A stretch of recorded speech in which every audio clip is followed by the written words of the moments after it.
Ladies and gentlemen, welcome to Warcraft Weekly, episode number 14.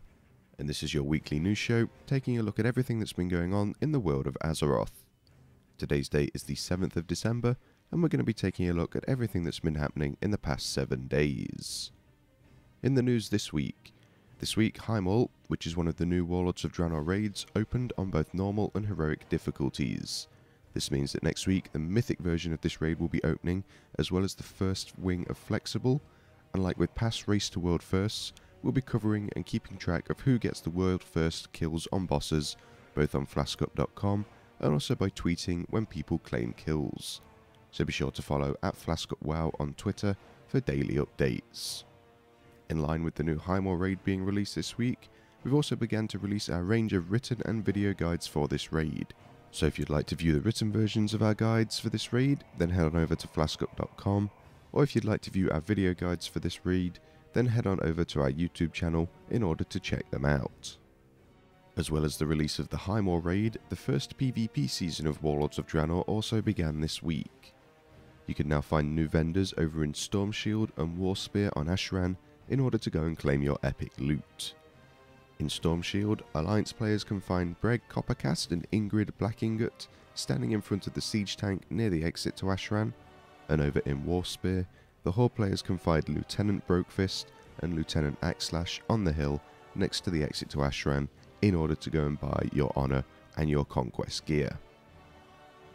This week, the Alliance Chopper from Azeroth Choppers became available to the Alliance players within World of Warcraft. Now, as previously seen, when it first appeared on beta, the bike can be purchased for a grand total of 100,000 gold. So, if you'd like to get your hands on this pricey bike, then you can head on over to the Poorly NPC, who can be found in the Old Town in Stormwind. On Thursday, there was the Developer Ask Me Anything, or AMA as it's more commonly known, held over on the WoW subreddit. Designers such as Tom Chilton, Ian Hazakostas, Corey Stockton, Brian Holinka, and community managers such as Jonathan Brown, Mikael Whipple, and Josh Allen took part in this AMA, answering all of your Warcraft related questions. There was a lot of useful information given out in this AMA, so if you are interested in the future of Warlords of Draenor and also some of the story and what they plan on doing in the future, we recommend that you head on over to the WoW subreddit in order to give it a read. This week, the new Argy Ingame Pet became available in order to support Ebola relief. For every Argy Pet that is purchased between December the 3rd and December the 31st from the Blizzard store, 100% of the adoption fee will be donated in support of the American Red Cross to assist in Ebola relief efforts in Africa. As well as picking up Argy on its own, you can also pick him up in a special bundle that is currently being offered, which allows you to get the Argy Pet and the Grinning Reaver mount and still help support the cause while also saving some money yourself.